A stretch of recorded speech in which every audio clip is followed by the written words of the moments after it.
رسول کریم صلی اللہ علیہ وآلہ وسلم نے ارشاد فرمایا، فقیہ واحد اشد علی الشیطان من الف عابد۔ ایک فقیہ عالم دین شیطان پر 1000 عابدوں سے زیادہ بھاری ہے۔ اگرچہ کوئی شخص اللہ کی عبادت کرے تو شیطان کو یہ برداشت نہیں ہے، کیونکہ اس نے رب کے سامنے کہا تھا، مجھے تیری عزت کی قسم میں تیرے بندوں کو تیرے تک نہیں آنے دوں گا۔ تو کوئی بھی اس کی عبادت کرے تو یہ اس کو کبھی بھی برداشت نہیں ہوتا، لیکن ایک طرف 1000 فقیہ ہوں، ایک طرف 1000 عابد ہوں، تہجد گزار ہوں، شب زندہ دار ہوں، اور ایک طرف ایک عالم ہو، تو شیطان اس عالم کو زیادہ اپنے لیے بوجھ سمجھتا ہے، اپنے مشن اور اپنی فکر کے راستے میں بڑی رکاوٹ سمجھتا ہے۔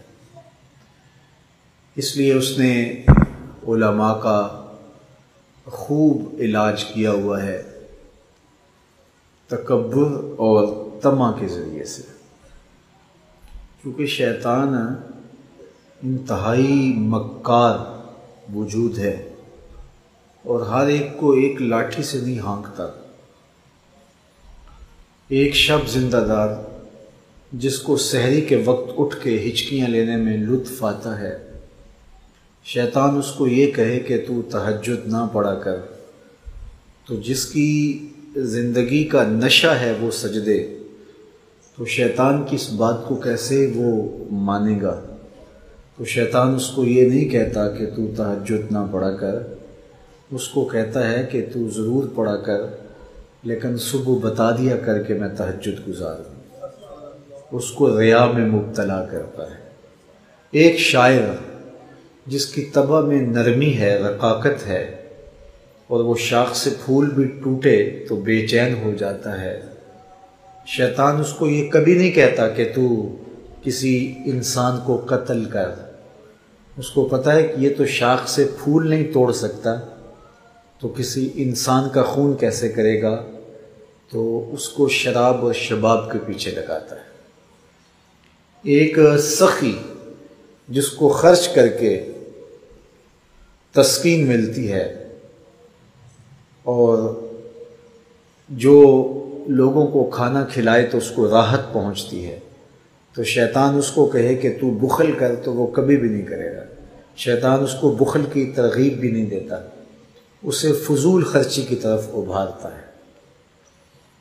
اسی طرح ایک عالم دین کو شیطان یہ کہے کہ تو درس و تبلیغ، واعظ، تلقین، تدریس چھوڑ دے، ممبر و محراب کی نوکری چھوڑ دے، تو ایک عالم دین جس کی زندگی کا سارا لطف تدریس کی مسند پہ بیٹھ کے پڑھنے اور پڑھانے میں ہے، تو شیطان کے کہنے پہ وہ تدریس کی مسند تو نہیں چھوڑے گا۔ تو شیطان اس کو یہ کہتا بھی نہیں ہے کہ تو واعظ و تلقین چھوڑ دے، اس کو کہتا ہے خوب واعظ کر، لیکن ساتھ اس کے دل میں ڈالتا ہے تیرے جیسا کوئی اور ہے بھی تو نہیں نا، جو بات کرنے کا ڈھب تیرے پاس ہے، جو گفتگو کا سلیقہ تجھے آتا ہے، وہ کسی اور کے پاس تو نہیں نا۔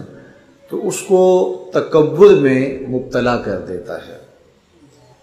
تو عالم دین چونکہ ایک مؤثر ذات ہوتی ہے، عالم دین ہو صحیح، اس کا وجود دھرتی کا زیور ہے، اور اس کے وجود کی برکتیں اقطار عالم میں بسنے والوں کو نصیب ہوتی ہے۔